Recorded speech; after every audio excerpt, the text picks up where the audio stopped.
I am Amanda, 38 years old, and an interior designer from Boston. My life shattered when my sister Heather betrayed me by stealing my wealthy fiancé Bradley. 10 years later, at our mother's funeral, we finally came face to face again. Heather looked me up and down before mockingly asking about my love life. When I introduced her to my husband, she turned ghostly pale. The look on her face was worth the decade of pain. Before I continue this story, let me know where you are watching from in the comments below. Please hit that subscribe button and like this video to support more real-life stories like mine. Growing up with Heather was never easy. Despite being 3 years younger than me, she always managed to turn everything into a competition. From grades to boyfriends, clothes to friends, Heather wanted what I had, simply because it was mine. Our parents tried to mediate, but their efforts only seemed to fuel her competitive spirit. Mom would say, "Girls, there's enough love for both of you." But Heather interpreted that as a challenge to win more of that love for herself. After college, I threw myself into building my career in interior design.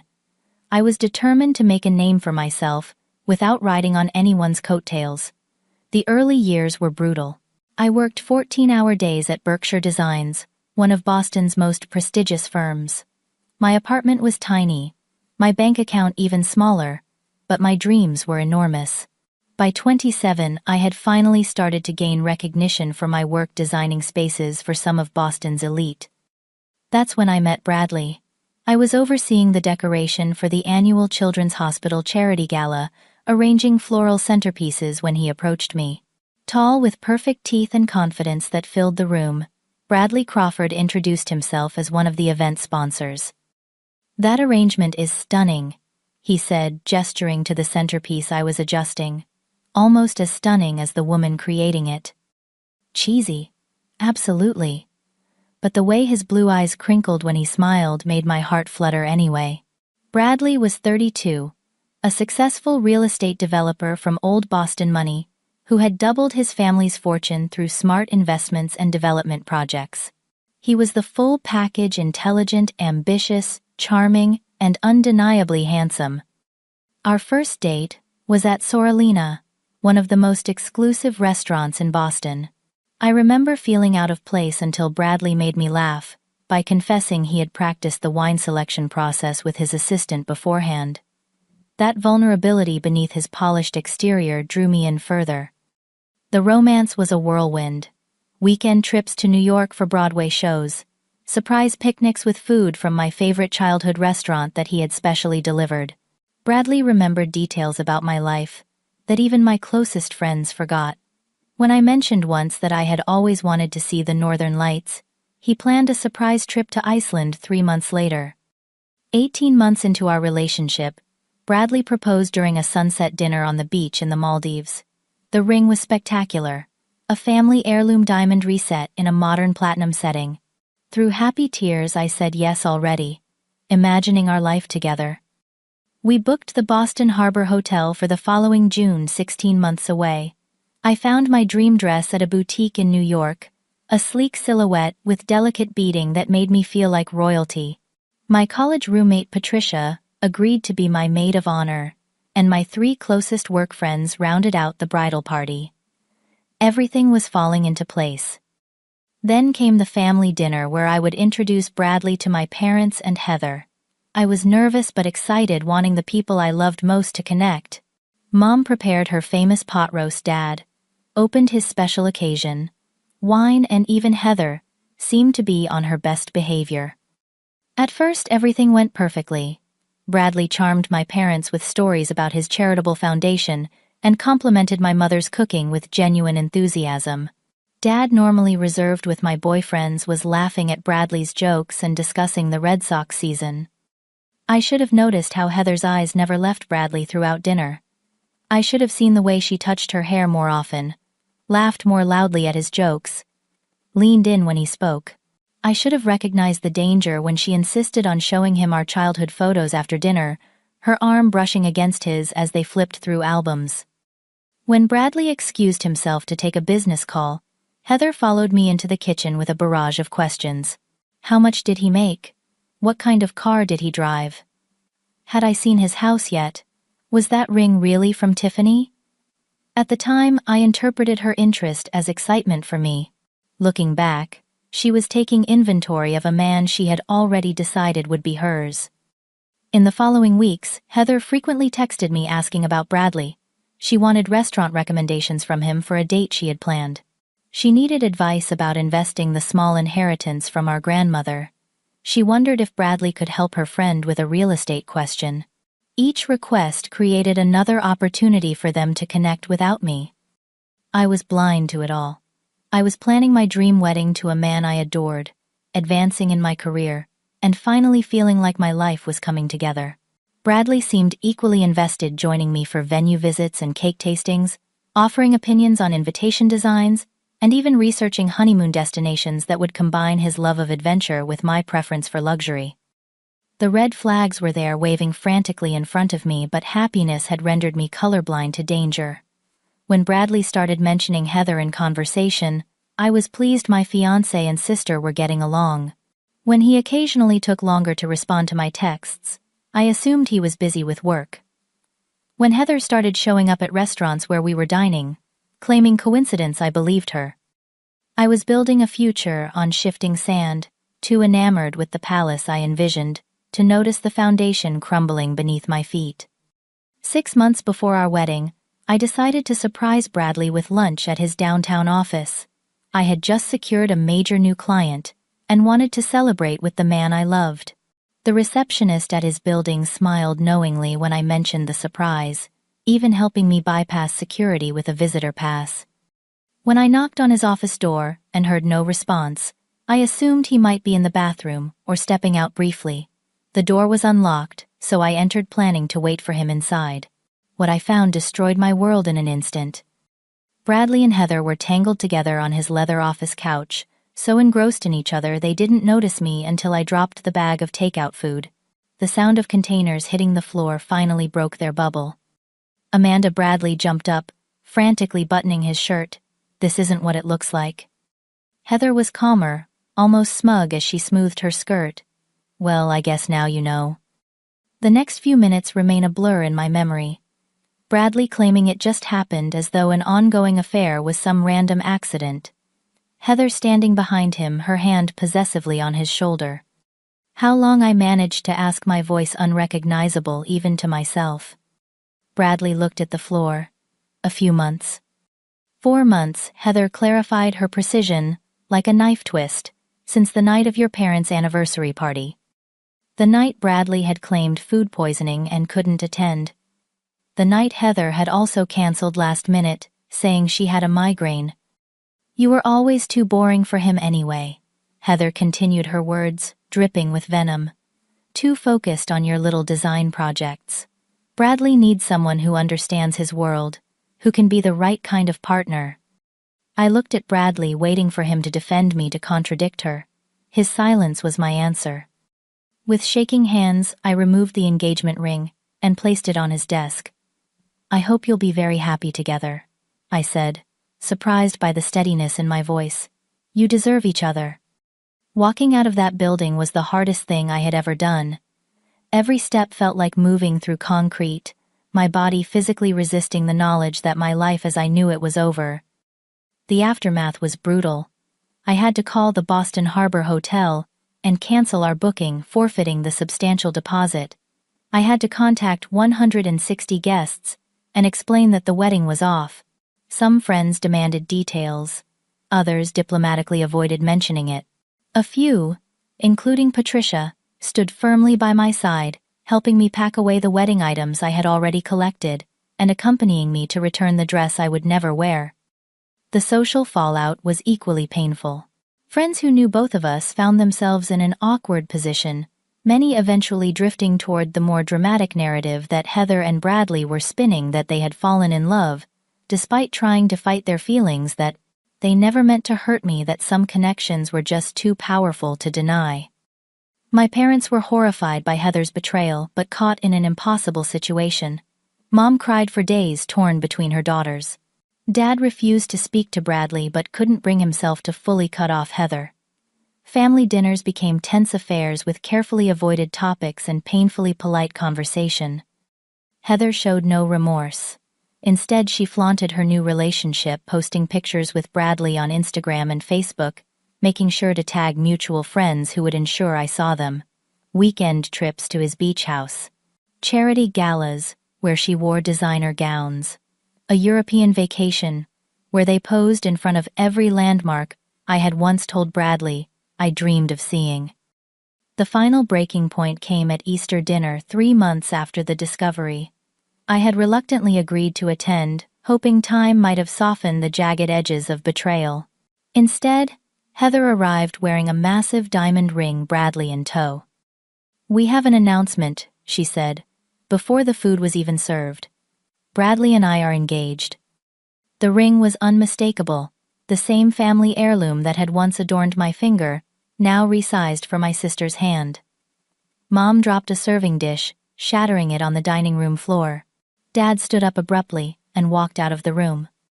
I remained seated numb, beyond feeling as Heather detailed their plans for a December wedding at the Plaza Hotel in New York, more extravagant than anything Bradley and I had planned. Throughout her monologue, Bradley stared at his plate, speaking only when directly addressed.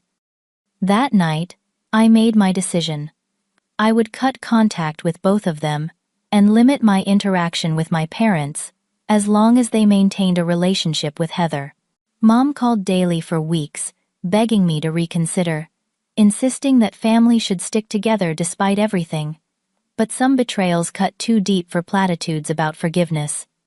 6 months after the Easter dinner disaster, an ivory envelope arrived at my apartment. Inside was an invitation to Heather and Bradley's wedding, my name written in elaborate calligraphy. The invitation felt less like an olive branch and more like a victory lap, Heather's final proof that she had won. I declined without response and booked a one-way ticket to Chicago the following week.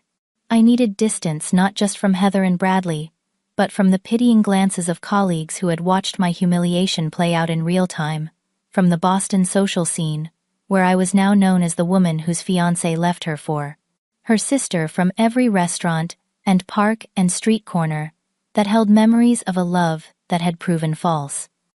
Mom tried one last time to mend the rift, showing up at my apartment the night before my flight. "Please don't go," she pleaded, her eyes red from crying. "We can work through this as a family." "There is no family to work through this with," I replied, continuing to pack my suitcase. "Heather made her choice. You and Dad made yours by accepting them together. Now I'm making mine. We didn't accept them. We're just trying not to lose both our daughters." "Well, congratulations," I said, zipping the suitcase closed. "You've lost me anyway."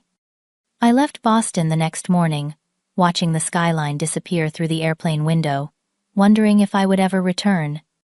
Chicago welcomed me with its brisk winds and unfamiliar streets, a city where nobody knew my story or pitied my broken engagement. I found a tiny studio apartment in Wicker Park charming, but a significant downgrade from my Boston place.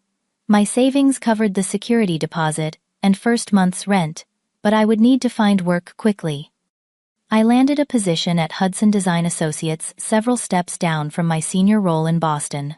At 30, I was starting over as a junior designer, earning half my previous salary and doing grunt work I had graduated from years earlier. My new co-workers were mostly fresh out of college, their enthusiasm for color swatches and fabric samples reminding me of my own early days in the field. The first 3 months in Chicago, I barely existed. I went to work, came home, ordered takeout, and fell asleep watching mindless television. My phone rarely rang except for Mom's weekly calls, which I often let go to voicemail. The pain of betrayal had morphed into a heavy numbness that made even basic tasks feel overwhelming. "You're experiencing situational depression," explained Dr. Rachel Marshall during our first therapy session. "Your brain is processing multiple losses simultaneously: your fiancé, your sister, your family unit, your job status, your home city. It's natural to feel paralyzed." Weekly therapy became my lifeline. Dr. Marshall helped me understand that the depth of my pain reflected the depth of my capacity for love and loyalty, qualities I shouldn't lose despite Heather and Bradley's actions. She guided me through exercises to process my anger and gradually rebuild my sense of self. "Your sister and ex-fiancé are living rent-free in your head," she said during one breakthrough session. "Every minute you spend thinking about them is a minute you're not investing in your own happiness." Slowly, I began to re-engage with life. I volunteered to help with a challenging commercial project at work, reminding my new employers of my capabilities. I explored Chicago neighborhoods on weekends, discovering coffee shops and bookstores that became my new haunts. I joined a gym, not because I wanted to show Bradley what he was missing, as one well-meaning friend suggested, but because the physical exertion helped quiet my mind. 6 months into my Chicago life, a mutual friend from Boston visited and inevitably brought up Heather and Bradley. "They're having problems, you know," she said over brunch, clearly expecting me to be pleased. "Bradley works constantly, and Heather spends money faster than he can make it. Everyone says they fight all the time." To my surprise, I felt nothing. No satisfaction at their troubles, no residual pain at the mention of their names. I changed the subject, asking about other friends from Boston instead. Later, I recognized that moment as significant progress, the first time I had truly felt indifferent to their lives. My career began to rebuild faster than my personal life. I distinguished myself at Hudson with innovative designs for a boutique hotel project, earning a promotion to mid-level designer within 8 months. My boss, Margaret, became a mentor, recognizing my experience and giving me increasingly challenging assignments. "You have a unique eye," she told me, after I completed a difficult restaurant redesign. "You see possibilities others miss." The professional validation helped restore my confidence, reminding me that Heather might have taken my fiancé, but she couldn't take my talent or work ethic. By my 1-year anniversary in Chicago, I had moved to a larger apartment in Lincoln Park and started building a small but loyal client base who specifically requested my services. Social connections came more slowly. I was guarded, reluctant to share my past or open myself to new friendships. The breakthrough came when Margaret invited me to her holiday party, where I met Sarah and Marcus, a married couple who owned a popular local bakery. Something about Sarah's straightforward manner and Marcus's quiet kindness made me feel safe enough to engage in real conversation. "You should come to our Sunday dinner next week," Sarah said as the party wound down. "Nothing fancy, just friends and food. No pressure to be interesting or tell your life story." That Sunday dinner became a weekly tradition. Through Sarah and Marcus, I met other Chicagoans who accepted me without probing about my past. Jessica, a pediatric nurse with a wicked sense of humor. Thomas, a literature professor who hosted legendary game nights. Allison and Daniel, newlyweds who were renovating a historic brownstone and eventually became my clients. Dating remained terrifying. Sarah attempted to set me up with her cousin Michael, a kind architect whose gentle demeanor couldn't penetrate my walls. Marcus introduced me to his colleague Christopher, whose enthusiastic pursuit triggered all my Bradley-related alarms. A coffee date with Robert, a doctor I met at a charity auction, ended when he casually mentioned he was technically still married but practically divorced. "Your picker is broken, Dr. Marshall said when I reported these failed attempts. "You don't trust yourself to choose wisely, so you're finding reasons to reject these men before they can reject or hurt you." We worked on identifying my trust issues and the defense mechanisms I had developed.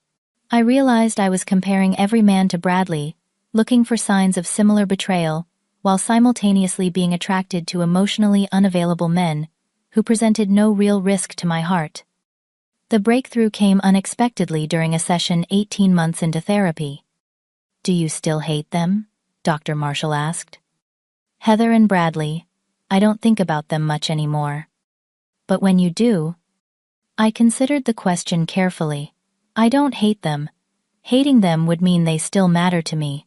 I just feel nothing. They're strangers who once hurt me." Dr. Marshall smiled. "That's not nothing, Amanda. That's freedom." With this new freedom, I expanded my life in Chicago. I joined a cooking class and discovered a talent for French cuisine. I found a hiking group that explored Illinois state parks on weekends. I joined a book club that met monthly at a wine bar near my apartment. I traveled to Michigan's beautiful shoreline with my new friends, discovering the beauty of the Great Lakes. Through it all, I maintained limited contact with my parents. Dad and I spoke more frequently than Mom, and I did our conversations focused on neutral topics, like his woodworking hobby or my latest design projects. Mom tried repeatedly to broker peace between Heather and me, until I finally established a firm boundary. "I don't want updates about Heather," I told her, during a brief visit to Chicago. "I don't wish her ill, but she's not part of my life anymore." "But she's your sister," Mom protested. "Biology made her my sister. Her choices made her a stranger."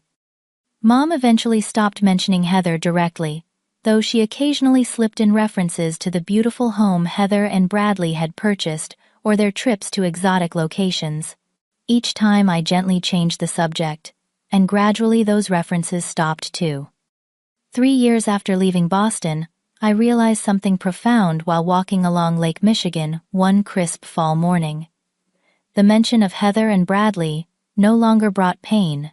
Their betrayal had led me to Chicago, to new friends, to professional growth, to a stronger version of myself. For the first time, I felt genuine gratitude for the path my life had taken, detours and all.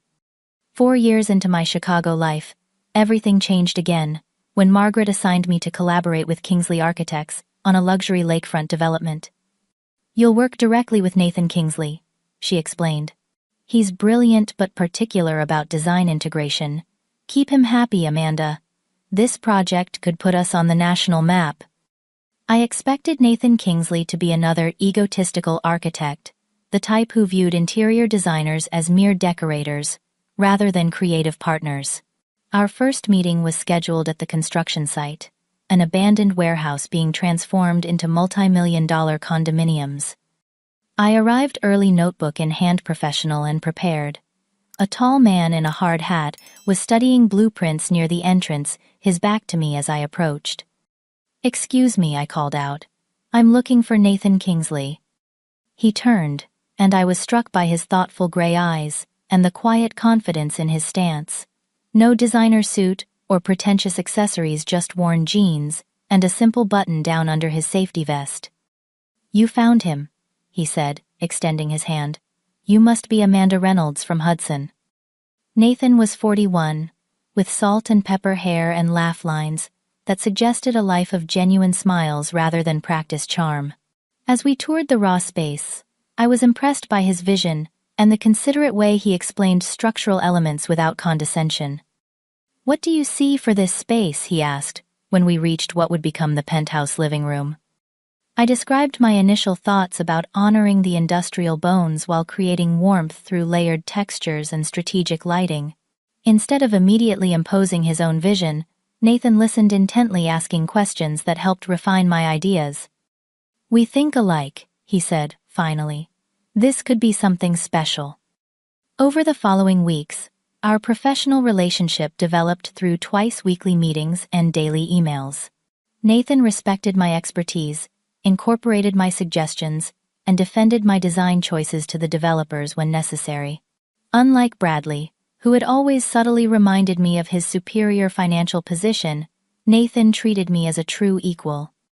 After a particularly productive meeting solving a challenging layout issue, Nathan suggested coffee at a nearby cafe to celebrate our breakthrough. The conversation flowed easily from professional topics to personal interests. I learned he had built his firm from nothing, after growing up in a blue-collar family in Michigan.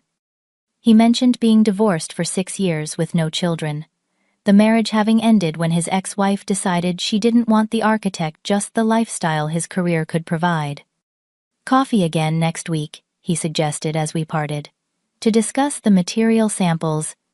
These coffee meetings became a regular occurrence, gradually extending longer, as we discovered shared passions for historic architecture, obscure films, and kayaking. Nathan was easy to talk to, his communication style direct but kind, without the calculated charm that had once blinded me to Bradley's true character. 3 months into the project, Nathan asked me to dinner.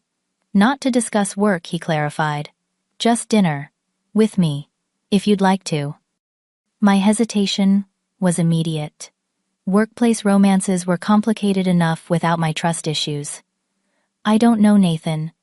We work so well together professionally. I'd hate to jeopardize that. Fair concern, he replied, no pressure in his tone.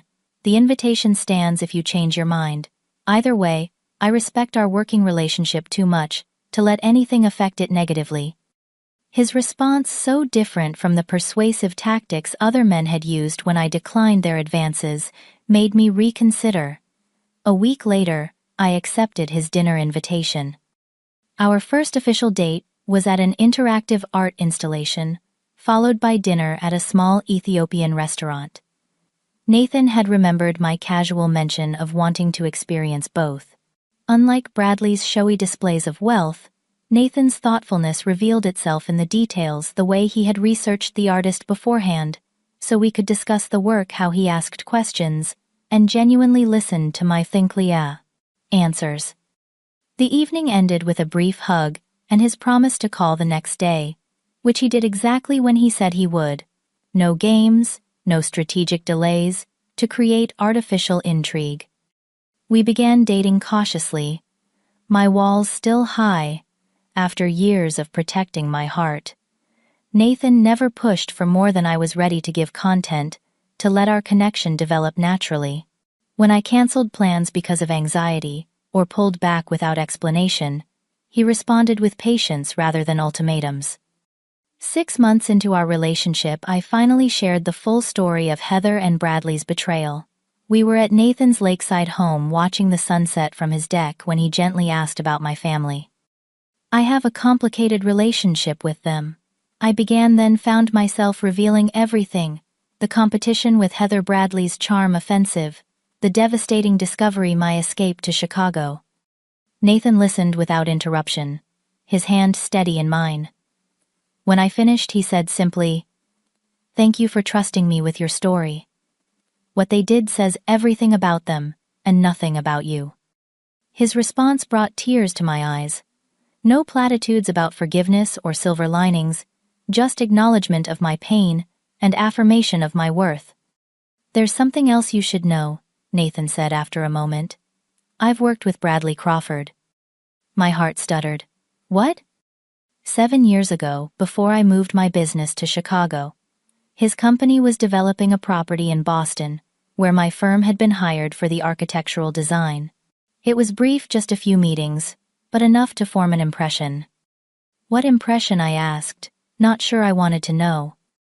That he was competent, but cutthroat. Charming in meetings, but cruel to subordinates. The type who takes credit for others' ideas and prioritizes appearance over substance.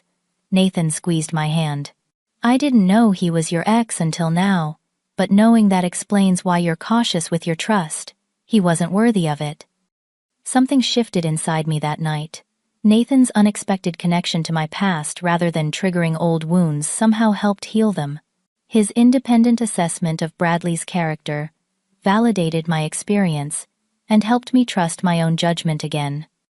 Our relationship deepened over the following year.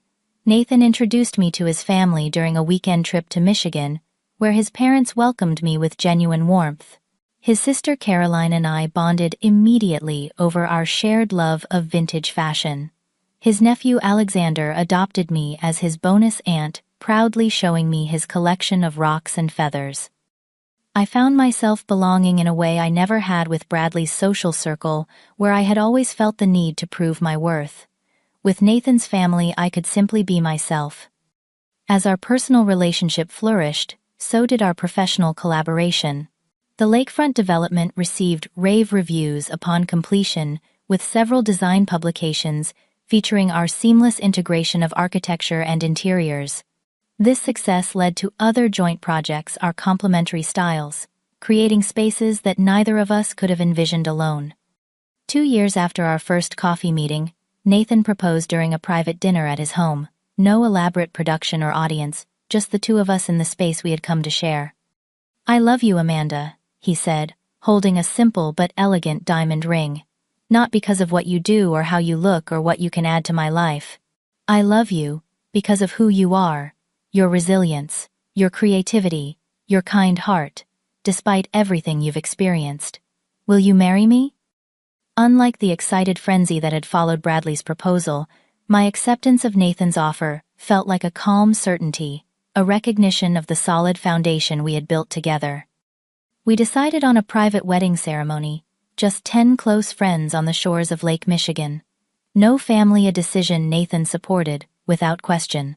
This day is about us, and our future, he said when I worried about excluding his parents. They'll understand. True to his word, Nathan's family respected our choice, his mother sending a heartfelt letter and family heirloom handkerchief for me to carry. The day we married was bright and clear, the lake a stunning backdrop as we exchanged simple vows. Sarah was my witness, her husband Marcus officiating. No elaborate gown or formal tuxedo, just a cream silk dress for me and a gray suit for Nathan. No lavish reception or staged photographs, just an intimate dinner with our chosen family at our favorite restaurant. It was everything my wedding to Bradley would not have been, and everything I truly wanted. The years that followed were rich with growth, both personal and professional. Nathan and I purchased land outside Chicago and designed our dream home together, a modern structure with warm interiors that showcased both our talents. I launched my own design firm, Reynolds Interiors, with Nathan's encouragement, quickly establishing a reputation for innovative residential spaces. Nathan expanded Kingsley Architects, nationally opening offices in Denver and Seattle. We balanced our careers with a personal life that included travel, friendships, and quiet evenings discussing books or planning future projects. Our marriage was built on mutual respect and genuine partnership, each supporting the other's ambitions while maintaining our connection. Throughout these happy years, I maintained my distance from my Boston past. My parents visited our Chicago home occasionally, these visits becoming less strained as time passed. They respected my boundaries regarding Heather, never bringing her or Bradley up directly, though I sometimes caught Mom looking at wedding photos with a sad expression, clearly thinking about her absent daughter. 5 years into our marriage, Nathan's firm acquired a struggling architectural company in Boston, expanding Kingsley Architects to the East Coast. The irony wasn't lost on me when Nathan mentioned the acquisition included taking over several of Bradley's development contracts. His company has been mismanaged for years, Nathan explained. He's overextended and losing projects to competitors. Our Boston office will need to clean up quite a mess. I felt no satisfaction in Bradley's professional troubles, only appreciation for how different my life had become. Nathan and I had built something genuine together, a relationship that didn't require constant validation or materialistic displays to sustain it. We agreed not to disclose our marriage to Bradley during business negotiations, not out of secrecy, but because our personal lives were irrelevant to professional matters. Nathan would handle the Boston office, primarily through his newly appointed regional director, limiting his own travel to quarterly visits. Neither of us could have predicted how this business expansion would eventually bring my past and present into direct collision. The call came on a Tuesday morning, as I reviewed fabric samples in my office. Dad's number flashing on my phone screen was unusual enough to cause immediate concern. He rarely called during work hours. Amanda. His voice sounded strange, thin, and shaky. Your mother's in the hospital. It's cancer spread throughout her lymphatic system. The doctors say it's advanced. She's asking for you. The world tilted sideways. Mom and I had our difficulties, especially regarding Heather, but she was still my mother, the woman who had taught me to draw, who had held me through childhood nightmares, who had supported my decision to pursue design, when others suggested more practical careers. I'll be there tonight, I promised, already pulling up flight information on my computer. Nathan immediately cleared his schedule when I called him, insisting on accompanying me. You don't have to face this alone, he said, but I gently declined. I need to do this part myself first, I explained. But knowing you're here makes everything easier. 6 hours later, I stood in the sterile hallway of Massachusetts General Hospital, gathering courage before entering my mother's room. She looked smaller than I remembered, her vibrant energy diminished by illness and treatment. Still, her face brightened when she saw me. "You came," she whispered, extending a hand marked with ivy bruises. "Of course I came," I replied, carefully embracing her. "I'm here now." The doctors confirmed what Dad had told me. Stage 4 lymphoma, discovered only after Mom had gone to the doctor for persistent fatigue and unexplained weight loss. The cancer had spread aggressively, leaving limited treatment options. They spoke of comfort measures and quality of life rather than cure. That night, as Dad dozed in the recliner beside Mom's bed, she squeezed my hand to get my attention. "I have regrets, Amanda," she said, her voice barely audible. "About Heather, about not standing up for you more." "Mom, you don't need to," she interrupted with surprising firmness. "I do need to. I was weak. I told myself I couldn't choose between my daughters, but in not choosing, I let you both down. I should have held Heather accountable." Tears burned behind my eyes. "It wasn't your betrayal." "No, but I betrayed you in a different way, by trying to remain neutral when what happened was clearly wrong." She paused, gathering strength. "I've called Heather, asked her to come while I'm still strong enough for a conversation. I want peace between you two before I'm gone." Panic flared in my chest. "Mom, I don't think." "Please," she said, her fingers tightening around mine. "For me, just be civil. That's all I ask." How could I deny a dying woman such a simple request? I nodded, though everything in me wanted to flee back to Chicago, back to the life I had carefully constructed away from Heather's destructive presence. Heather arrived the following afternoon, dramatic as always in designer clothes that seemed inappropriate for a hospital visit. She air-kissed Mom's cheek, careful not to disturb the medical equipment, then acknowledged me with a tight nod. "Amanda, you look healthy." The conversation that followed was excruciating in its forced politeness. We discussed Mom's treatment options, the hospital food, the weather, everything except the betrayal that had severed our relationship a decade earlier. Mom watched us with sad eyes, clearly seeing through our performance. When Dad took Mom for a scheduled scan, Heather and I were left alone in uncomfortable silence. So she finally said, "Chicago treating you well?" "Very well. I have my own design firm now." "Good for you." Her tone made it clear she considered this a consolation prize for losing Bradley. "We just renovated our place in Beacon Hill, 6,000 square feet private garden. Bradley hired some New York designer. Cost a fortune but worth every penny." I simply nodded, unwilling to engage in her status competition. "How is Bradley?" Something flickered across her face. "Busy. Always working. You know how ambitious he is." Before I could respond, her phone rang. She glanced at the screen, frowned, and quickly rejected the call. Within seconds, it rang again. This time she answered with a sharp, "I told you not to call right now," before stepping into the hallway. When she returned, her composure had slipped slightly. "Work emergency," she explained, though I hadn't asked. "Bradley's assistant can't handle anything without supervision."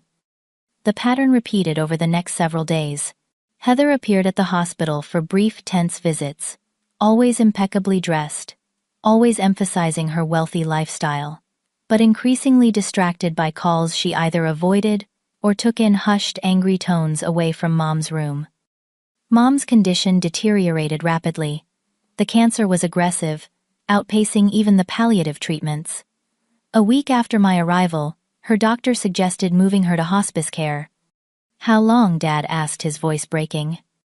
"Days, possibly a week or two," the doctor replied gently. "It's time to say goodbye." We moved Mom to a peaceful hospice facility, with gardens visible from her window. Dad barely left her side while I coordinated with the staff and handled paperwork. Heather made brief appearances, always with excuses about why she couldn't stay longer. The night Mom died, I was alone with her. Dad had finally succumbed to exhaustion and was sleeping in the family waiting room. Heather had promised to relieve me at 8 but called to say she was running late, something about Bradley needing her at some event. Mom hadn't spoken all day, but as the monitor showed her heart rate slowing, she suddenly opened her eyes and looked directly at me. "Forgive," she whispered. "Not for her, for you." Those were her last words. She slipped away peacefully while I held her hand, telling her I loved her, and that it was okay to let go. Heather arrived 30 minutes after Mom passed, smelling of wine and wearing an evening gown under her coat. When I told her she was too late, she collapsed in theatrical sobs that seemed more performance than genuine grief. The following days passed in a blur of funeral arrangements and legal details. Dad, lost in his grief, relied heavily on me to make decisions. Heather, meanwhile, had strong opinions about everything from the casket to the flower arrangements. Mom would want the premium package she insisted at the funeral home. The mahogany casket with silver handles. Mom specifically said she wanted to be cremated, I countered, producing the advance directive Mom had signed years earlier. "That's ridiculous. The Crawfords always have proper burials. Bradley's family will expect it." "This isn't about the Crawfords or their expectations. This is about Mom's wishes." Similar arguments erupted over the memorial service. Heather wanted an elaborate affair at the most expensive venue in Boston. I advocated for the simple garden gathering Mom had described to me during one of our hospital conversations. Dad finally intervened. "Enough. Your mother wanted a peaceful service in the garden of her church.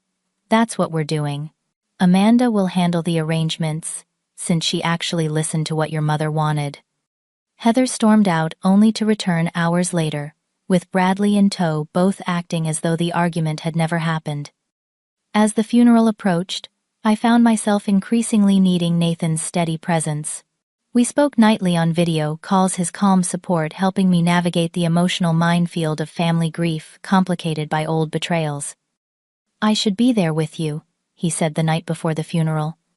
"Maybe you should," I admitted, finally ready to have my husband by my side. "Can you make it by tomorrow?" "I'll be on the first flight out. Text me the service details." "There's something else you should know," I added, realizing I needed to prepare him. "Bradley will be there, Heather's husband." Nathan's expression didn't change. I figured as much. "Don't worry about me, Amanda. I'm coming to support you, not to create drama." The knowledge that Nathan would soon be with me gave me strength to face the difficult day ahead. We agreed he would meet me at the hotel, rather than the service itself, giving me space to focus on family obligations before introducing my husband into the volatile mix. Little did I know how dramatically his presence would change the dynamics of my final confrontation with Heather. The morning of Mom's funeral dawned clear and cool, a perfect New England autumn day. I helped Dad with his tie, his fingers too shaky to manage the knot himself. Though gray and diminished by grief, he stood tall in his best suit, determined to honor Mom with dignity. "She was so proud of you, Amanda," he said as we prepared to leave. "She told me that often, especially after seeing your work featured in that design magazine last year." The revelation that Mom had followed my career from afar brought fresh tears. I had maintained such strict boundaries that I hadn't realized she still kept tabs on my accomplishments. We arrived at the church garden early to greet guests. Dad stood beside me accepting condolences with quiet grace. Friends from Mom's book club, neighbors from the street where I grew up, colleagues from her years teaching elementary school all shared stories of her kindness and quiet strength. Heather and Bradley arrived 15 minutes after the scheduled start time, creating a small commotion as they walked through the garden. Heather wore an ostentatious black designer dress, with impractical heels that sank into the lawn with each step.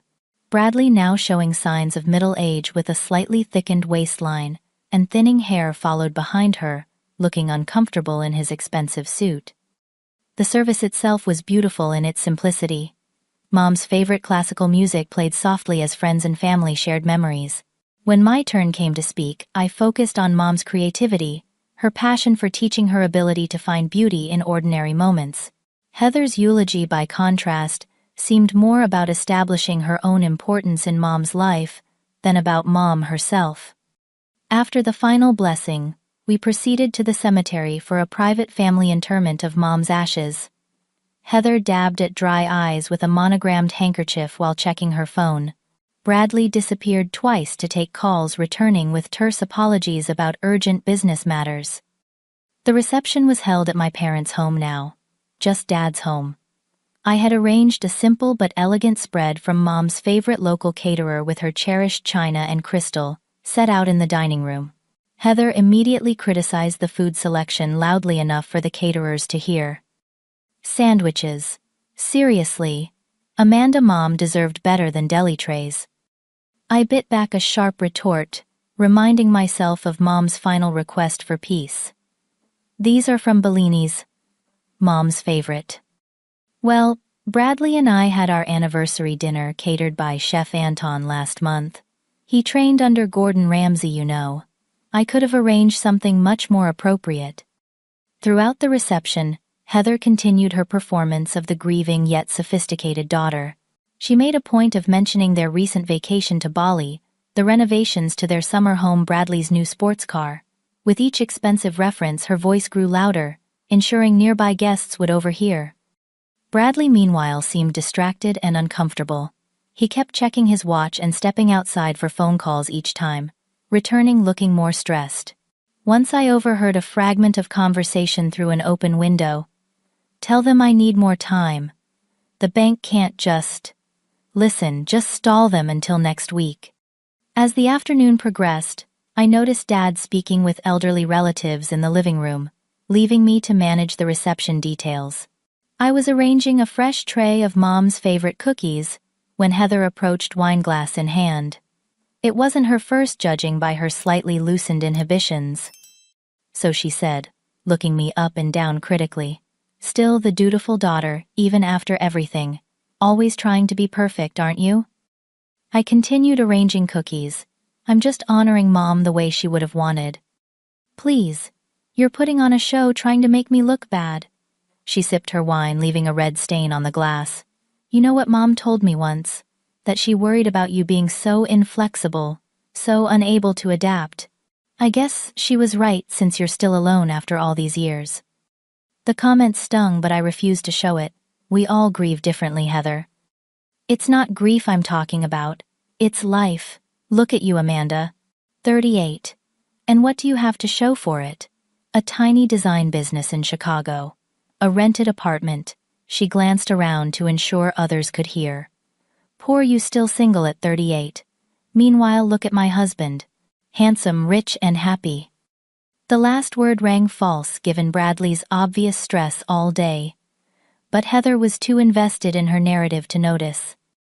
I took a deep breath, remembering Nathan's imminent arrival.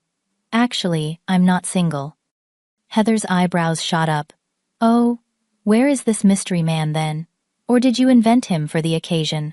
Her laugh was brittle. Let me guess, he couldn't make it. How convenient. He's arriving soon. He had business in Chicago this morning. Right, Heather said, her voice dripping with sarcasm. Your imaginary boyfriend is just running late. Creative as always, Amanda. Not boyfriend. Husband. I twisted my wedding ring, which I'd kept turned inward all day to avoid questions, until Nathan arrived. We've been married for 5 years. Heather's smile faltered briefly before returning with forced brightness. You're making that up. No way you got married without telling the family. I did, actually. I spotted Nathan entering through the front door, his tall figure instantly recognizable. My heart lightened at the sight of him. In fact, here he is now. Let me introduce you. I raised my hand slightly, catching Nathan's eye. He smiled warmly and made his way toward us through the crowd of mourners. Nathan, I called. Come meet my sister. As Nathan approached, I watched Heather's expression transform from skepticism to shock.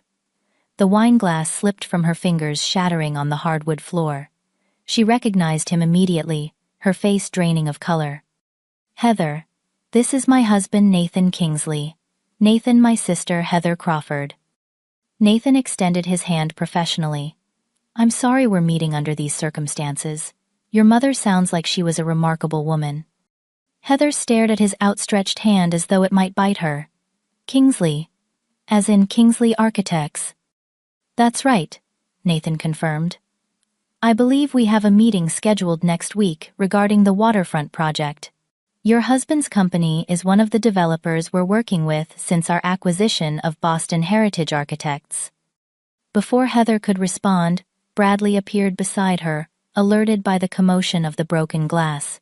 He froze when he saw Nathan recognition and alarm crossing his face. Kingsley, he said, his voice strained. What are you doing here? Supporting my wife at her mother's funeral, Nathan replied simply. I was just explaining to Heather that our companies have some business to discuss next week. Bradley looked from Nathan to me, and back again, the implications slowly dawning on him. Your wife, Amanda, is your wife. Nathan slipped his arm around my waist. Going on 6 years now. We met in Chicago on the Lakeside Tower project. The color drained from Bradley's face, matching Heather's pallor. You never mentioned that Amanda was my wife. Nathan finished for him. It didn't seem relevant to our business discussions. Professional and personal matters should remain separate, don't you think? The double meaning wasn't lost on Bradley, whose betrayal had thoroughly mixed the professional and personal a decade earlier. Heather found her voice, though it emerged higher than normal. How convenient that you've taken over Bradley's projects right when his company is expanding.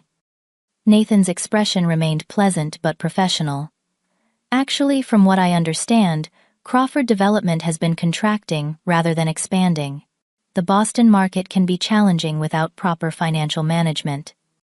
The pointed comment hung in the air, confirmation of Bradley's business troubles that Heather had clearly been unaware of, judging by her shocked expression. We should talk privately, Bradley muttered to Heather, gripping her elbow. No need to leave on our account, I said calmly. Nathan and I were just about to check on my father. He's had a difficult day. As we turned to leave, Heather called after me, desperation, replacing her earlier condescension. Oh, you could have told me you were married.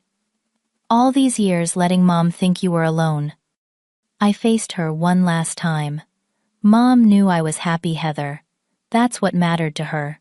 Not the size of my house or the brand of my clothes or how much my husband earns. Just that I was loved and at peace. Nathan and I moved through the reception, stopping to speak with Dad, who brightened visibly upon meeting Nathan. Amanda's told me so much about you, he said, shaking Nathan's hand warmly. I'm glad she has someone steady in her life.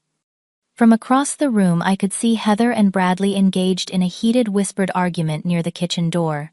Her gestures were becoming more animated while he kept glancing nervously in Nathan's direction. Finally they made hasty goodbyes to Dad, and departed, Heather's perfect facade crumbling, as Bradley practically pulled her toward the door.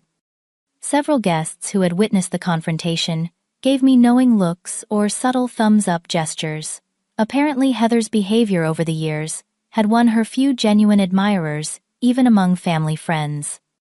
One elderly aunt approached with a conspiratorial smile.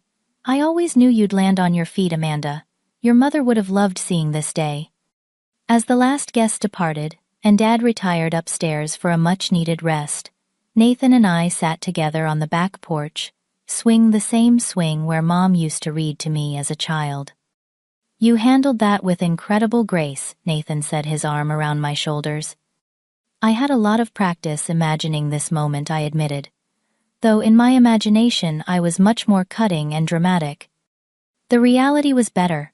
You didn't lower yourself to her level. You showed her exactly what she's missing, not just in material terms, but in integrity and genuine happiness. Under the same stars that had witnessed my childhood dreams and adult heartbreaks, I leaned against my husband's shoulder and felt the last pieces of my old wound finally heal. The circle had closed. The past had lost its power. The morning after the funeral, Nathan and I had breakfast with Dad in the sunny kitchen where I'd grown up. Between bites of Mom's treasured blueberry pancake recipe, Dad surprised me with an apology.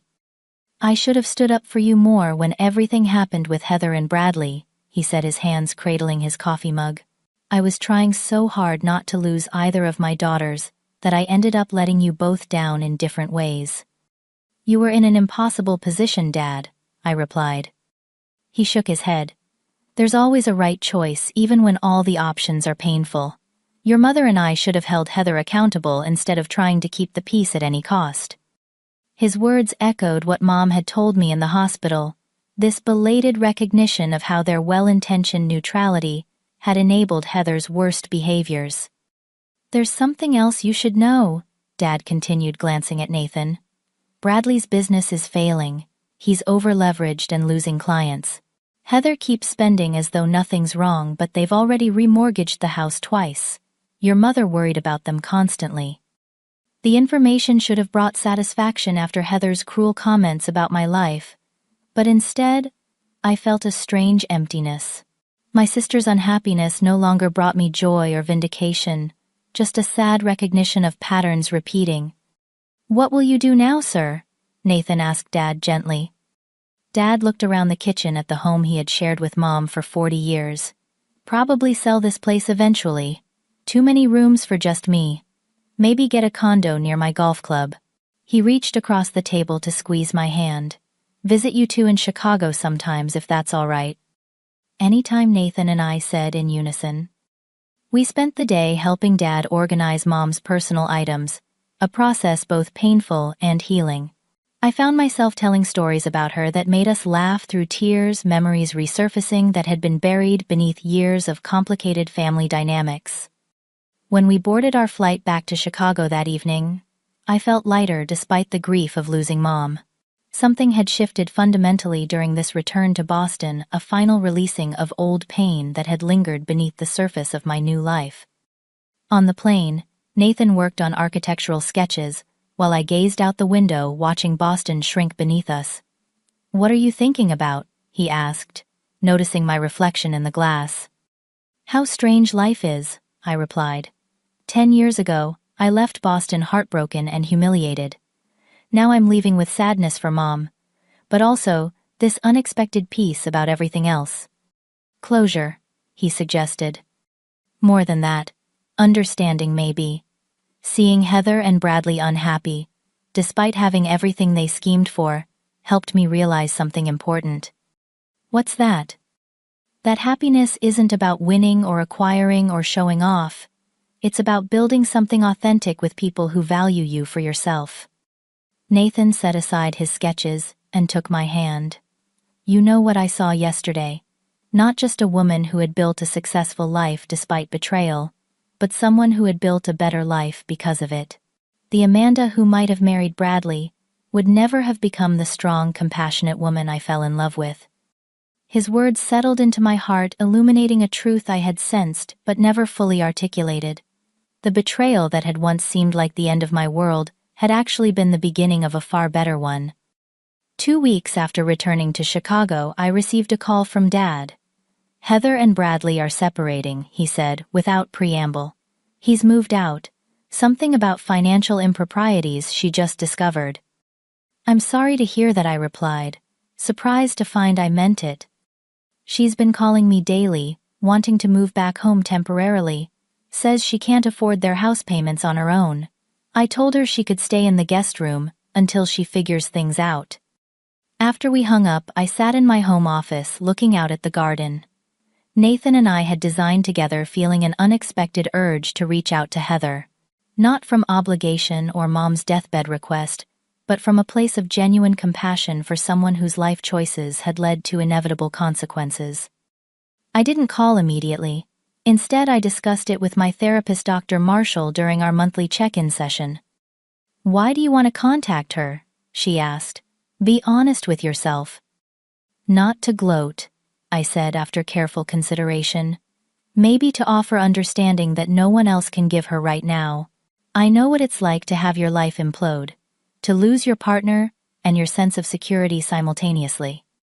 That's remarkably generous given your history. Are you sure you're ready for whatever response she might give? I think so. Her power to hurt me is gone.